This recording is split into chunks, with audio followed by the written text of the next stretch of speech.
കുംഭഭരണി കഴിഞ്ഞ് 10 ദിനം കഴിയുമ്പോൾ എതിരേൽപ്പുത്സവം, ചെട്ടികുളങ്ങര എതിരേൽപ്പ് എന്ന് പറയുന്നത് വലിയ പ്രസിദ്ധമാണ്. ആ എതിരേൽപ്പുത്സവം തുടങ്ങുന്നതിന്റെ ആദ്യത്തെ കരക്കാരെന്ന് പറഞ്ഞാൽ പ്രഥമ കരക്കാർ ഈരടുത്തക്കര. ഈ പ്രഥമ കരയിലെ എതിരേൽപ്പുത്സവമാണ് ഇന്നലെ മാർച്ച് 14 തീയതി നടന്നത്. അതിന്റെ പ്രത്യേകതകളെന്ന് പറഞ്ഞാൽ ഭദ്രകാളിമുടി എഴുന്നള്ളത്ത്, ഭദ്രകാളിമുടി എഴുന്നള്ളിച്ച് കൊണ്ടുവരികയാണ് പ്രധാനപ്പെട്ട ഒരു ചടങ്ങാണ്. അതിനുവേണ്ടി വേപ്പല വെച്ച അമ്മൻകുടം, കരകം, അതുപോലുള്ള വാദ്യമേളങ്ങൾ, പഞ്ചവാദ്യം, വേലകളി ഉള്ള മേളങ്ങളോടുകൂടി കരയുടെ പ്രധാന ഭാഗത്ത് കൂടിയിട്ട് കോയിക്കത്തറയിൽ നിന്നും കൂടി ഏതാണ്ട് 6 മണിയോടുകൂടി ക്ഷേത്രത്തിലെത്തുകയും തോറ്റംപാട്ട് അതിന് ഈ മുടി അവിടുത്തെ ആശാന്മാർ തയ്യാറായി പാട്ടമ്പലത്തിൽ വന്ന് ഈ മുടി ഏറ്റുവാങ്ങുകയും അതിനകത്ത് മുടി വെച്ചിട്ട് അതിന്റെ ഒരുക്കുകളെല്ലാം നടത്തി ദേവിയെ ഇതാദ്യമായി പാട്ട് തുടങ്ങും, തോറ്റംപാട്ട് തുടങ്ങും. അപ്പം ഈ തോറ്റംപാട്ട് തുടങ്ങുന്നതിന്റെ ഒരു പൂർവികമായ ഒരു കഥയുണ്ട്. ആ കഥയാണ് ഞാനിപ്പോൾ പറയാൻ പോകുന്നത്. ചെട്ടികുളങ്ങര ക്ഷേത്രം ഉണ്ടായിക്കഴിഞ്ഞ് കുറേ കാലങ്ങൾ കഴിഞ്ഞാണ് അത് കുംഭഭരണി അവിടുത്തെ ദിവസമാണ് പ്രതിഷ്ഠ നടന്നത്. ആ കുംഭഭരണി ദിവസം അവിടെ അന്ന് കെട്ടുകാഴ്ചയൊന്നുമില്ല, ചുറ്റും നിരയോട് ഓലമേച്ചിലും കൂടെയുള്ള ക്ഷേത്രമായിരുന്നു. അവിടെ അതിന്റെ മുമ്പില് ഒരു പനയുണ്ടായിരുന്നു. ആ പനയുടെ ചുവട്ടിൽ മുറജപം കഴിഞ്ഞ് ഒരു ഭക്തൻ അവിടെ വന്നിങ്ങനെ കീർത്തനം ചൊല്ലാൻ തുടങ്ങിയപ്പോൾ വരുന്നു മണി 4:30 മണിയായി. കുറെ നേരം കണ്ണടച്ച് അദ്ദേഹം ദേവിയെ പ്രാർത്ഥിച്ചുകൊണ്ടിരിക്കുമ്പോൾ നട തുറക്കുന്ന ശബ്ദം കേട്ടു.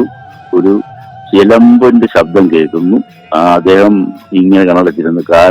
ഇതിന്റെ ഈ ചിലമ്പിന്റെ ശബ്ദം അടുത്തടുത്ത് വന്ന് ഇദ്ദേഹത്തിന്റെ മുന്നിൽ നിൽക്കുകയും ഇങ്ങനെ കണ്ണു തുറക്ക് എന്ന് പറയും. ഒരു മധ്യവയസ്കയായിട്ടാണ് ദേവി ആദ്യം അദ്ദേഹത്തിന് ദർശനം നൽകുന്നത്.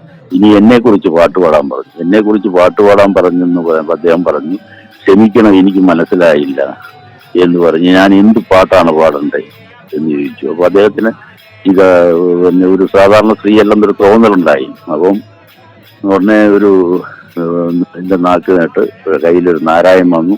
ആ നാരായത്തിൽ എന്റെ കൊണ്ട് നാക്കിൽ എഴുതി കൊടുത്തു എന്നാണ് പറയുന്നത്. പിന്നെ അത് ഗാരികപദം കഥയാണ് അദ്ദേഹത്തിൽ നിന്ന് പാട്ടായിട്ട് പുറത്തു വരുന്നത്. ദേവി ഇതെല്ലാം കേട്ട് പ്രസാദിച്ചു പറഞ്ഞു, പിൽക്കാലത്ത് ഇതുപോലെ എന്റെ ഒരു രൂപം ഗാരികന്റെ വടിച്ച രീതിയിലുള്ള ഒരു മുടി ഇവിടെ വരികയും അന്ന് നിങ്ങളിവിടെ വന്ന് പാട്ട് നടത്തുകയും ചെയ്യണം എന്ന് അദ്ദേഹത്തിനോട് പറയുകയും അങ്ങനെ ആണ് ഈ തോറ്റംപാട്ടിന്റെ ഉത്ഭവം വന്നിരിക്കുന്നത്. അപ്പൊ അന്ന് ഈ തോറ്റംപാട്ടിൽ ദർശനം നൽകിയ ആ വലിയ യോഗീശ്വരൻ എന്റെ പിന്മുറക്കാരാണ് ഇന്നും വന്ന് ഈ പാട്ട് ഇവിടെ നടത്തിയിരിക്കുന്നത്. അതിനെയാണ് എല്ലാ വർഷവും ഈ ഭദ്രകാളിമുടി നമ്മൾ ഈ എതിരേൽപ്പായിട്ട് ക്ഷേത്രത്തിൽ കൊണ്ടുവരുന്നതും അത് മണ്ഡപത്തിൽ ഒരുക്കി വയ്ക്കുകയും പാട്ടിനായി ഇരിക്കുന്ന ആശാന്മാർ അവിടെ പാട്ട് നടത്തുകയും അങ്ങനെ 3 നേരവും പാട്ട് നടത്തുക. പലർക്കും അസുഖങ്ങളുണ്ടായാൽ അതുകൂടെ വന്ന് പ്രാർത്ഥിക്കുക. അങ്ങനെ എല്ലാ കാര്യങ്ങളും ദേവി ഭദ്രകാളി നമ്മൾ സാധിച്ചു കൊടുക്കും. അങ്ങനെ ചെട്ടികുളങ്ങര ദേവീ ക്ഷേത്രത്തിൽ ഭദ്രകാളിയുടെ മുടിയാണ് ഈ കൊണ്ടുവരുന്നത്. ഇതിൻ്റെ അടുക്കൽ വരുന്ന ആൾക്കാർ കൊയില വെറ്റ ഈ പാട്ടുകാർക്ക് ദക്ഷിണ, കുഞ്ഞുങ്ങൾക്ക് വല്ല അരിഷ്ടകളുണ്ടായാൽ അതിന് ജോലി കിട്ടുന്നതിന് വേണ്ടി, അതുപോലെ തന്നെയുള്ള പലർക്കും പല അനുഭവങ്ങളും ഉണ്ടായത് കൊണ്ട് ഇവിടെ ധാരാളം പേര് ഈ തോറ്റംപാട്ട് കേൾക്കാൻ വരികയും അതിൻ്റെ മുമ്പിൽ വെറ്റില, പുകയില, പാക്ക് ഇതെല്ലാം വെച്ച് ദക്ഷിണയും വെച്ച് ഈ പാട്ടുകാരുടെ അനുഗ്രഹം വാങ്ങിച്ച് വയ്ക്കുന്ന ഒരു കാര്യങ്ങളാണ് ഇപ്പോഴും നടന്നുകൊണ്ടിരിക്കുന്നത്. മുടി ഫോം ചെയ്തിരിക്കുന്നത് വേതാളത്തിൻ്റെ പുറത്ത് ദേവി ഇരിക്കുന്നതായിട്ട്, വേതാളത്തിൻ്റെ പുറത്ത് ദംഷ്ട്രങ്ങളായിട്ട് ദാരികനെ വധിച്ച് അദ്ദേഹത്തിൻ്റെ ഈ കുടൽമാലയെല്ലാം അണിഞ്ഞ് താലത്തിൽ രക്തവും കൊണ്ടാണ് വരുന്നത്. അതേ ഒരു ഒരു രൂപമാണ് ഈ ഭദ്രകാളി മുടി ആലേഖനം ചെയ്ത് വന്നിരിക്കുന്നത്. അതാണ് ഭദ്രകാളി മുടിയുടെ പ്രത്യേകത.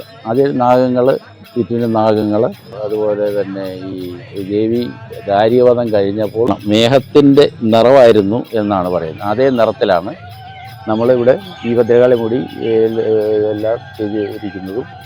ഇത് പ്ലാന്തടിയിലാണ് ചെയ്തിരിക്കുന്നത്. നമുക്ക് ആർക്കും അറിയാക്കുന്നില്ല പിന്നെ ഈ ഭദ്രകാളി മുടി എന്നതുണ്ടാക്കി അതിൻ്റെ ഒരു കണക്കൊന്നും നമുക്ക് അറിയാനൊക്കെ. ഇതിതുവരെ പുതുക്കി പണിയാനില്ല. പിന്നെ ചെറിയ മെയിൻ്റെനൻസ് ഒക്കെ നടത്തിയിട്ടുണ്ട്. എല്ലാ വർഷവും ചെയ്യണമെന്നില്ല. ചില വർഷങ്ങളിൽ ഇത് കയറ്റം പറഞ്ഞാൽ എന്തെങ്കിലും ചെറിയ പാളിച്ചകളെല്ലാം ഒരസലോ എല്ലാം ഉണ്ടായിട്ടുണ്ടെങ്കിൽ അത് ഉടനെ തന്നെ അത് ശില്പികളെ വരുത്തി അതെല്ലാം മാറ്റി നാഗങ്ങളുണ്ട്, അതിൻ്റെ ചില മുഖത്തിന് വല്ല ഇത് വന്നു കഴിഞ്ഞാൽ അത് ഉടനെ റെഡിയാക്കി ഭഗവതിയുടെ കണ്ണ്, ദംഷ്ട്രം, ഇതെല്ലാം എന്തെങ്കിലും ഒരസലുകളൊക്കെ വന്നു കഴിഞ്ഞാൽ അത് ശരിയാകും. മൃഗനിഷ്ഠയോടുകൂടിയേ ചെയ്യാൻ പറ്റുള്ളൂ. ആശാരിമാരെന്ന് പറയും, അവരിൽ തന്നെ യോഗീശ്വരന്മാർ പോലുള്ള ആശാരിമാരുണ്ട്. അവർ ആണ് ഇതിൻ്റെ ശില്പികളായിട്ട് അത് വരുന്നത്. അങ്ങനെ എൻ്റെ അറിവിൽ തന്നെ ഒരു ആൾ വന്നിട്ടുണ്ടായിരുന്നു. അദ്ദേഹം ചെറിയ മെയിൻ്റെനൻസുകളൊക്കെ ചെയ്ത് ഈ ഭദ്രകാളി മുടി പൂർവാധികം പഴയ രൂപത്തിൽ തന്നെ ആക്കി. മൊത്തമായിട്ട് ഇതുവരെ മാറേണ്ടി വന്നിട്ടില്ല. മൊത്തമായിട്ട് മാറാനുള്ള കാര്യങ്ങളൊന്നും നമുക്ക് ഇതുവരെ ഉണ്ടായിട്ടില്ല. മുടിയുടെ കാലഘട്ടം നമുക്ക് ഒന്നും നിശ്ചയിക്കാൻ പറ്റില്ല. അതേലൊന്നും അത് ചെയ്തിട്ടില്ല. ഏത് വർഷത്തിലാണ് ഉണ്ടായത്, അല്ലെങ്കിൽ എത്ര കൊല്ലമായി എന്നുള്ള കാര്യങ്ങളൊന്നും ഉണ്ടായിട്ടില്ല. ഗജാതി, അങ്കുരാതി, പടഹാതി, ഇങ്ങനെ 3 കാര്യങ്ങളുണ്ട്. അതിൽ പടഹാതി പ്രകാരമാണ് ഇവിടെ ഈ ഉത്സവം നടക്കുന്നത്. 13 ദിവസത്തെ എതിരേൽപ്പ്. അതിൽ ആദ്യത്തെ ദിവസം ആണ് ഈ മുടിയെഴുന്നള്ളത്ത് വരുന്നത്. 2ാമത്തെ ദിവസം അതില്ല.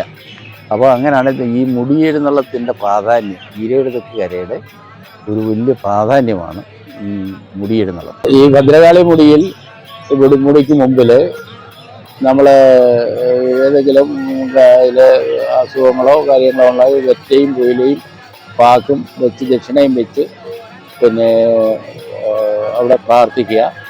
കൂടാതെ ചരട് ജപിച്ച് വെക്കുക.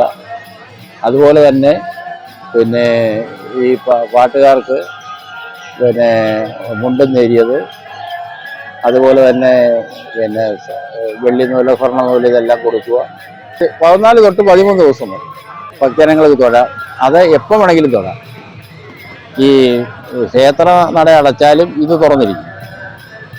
പിന്നെ ക്ഷേത്രത്തിൽ എപ്പം വന്നാലും വെറ്റില, പുകയില, പാക്ക്, ദക്ഷിണ ഇതെല്ലാം വെച്ചിട്ട് പിന്നെ നമ്മുടെ എത്രയോ ആപാലവൃത്തം ജനങ്ങളാണ് വന്ന് അവരവരുടെ സങ്കടങ്ങൾ പറയുന്നതും.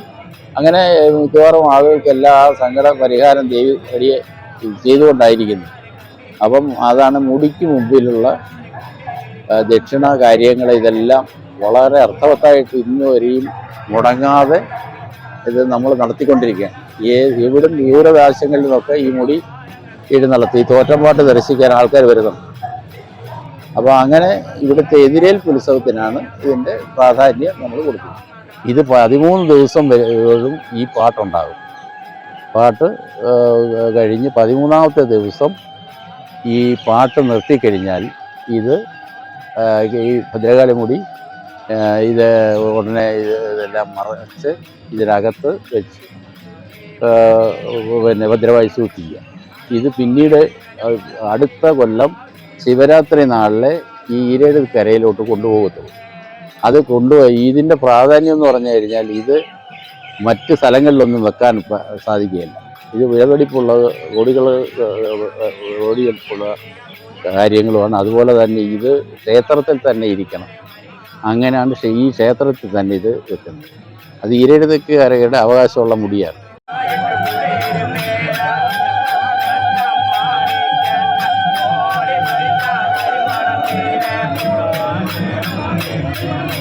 തിരുവുള്ളമായിട്ട് കൂടിയിരുന്നേ അമ്മയാളരയാല് കണ്ടിരിക്കാം നമ്മ പറ്റാരും പേരാല് കണ്ടിരിക്കാം അല്ലെ പൂങ്കൊടി മരം കണ്ടിരിക്കാം നല്ലതൊരു തിരു നടക്കേ ആരാവാരങ്ങൾ കേൾക്കുന്നേ ഇവർ ഉടനെ അമ്മ നോക്കിയതോ പാട്ടം വരമ കാണുന്നേ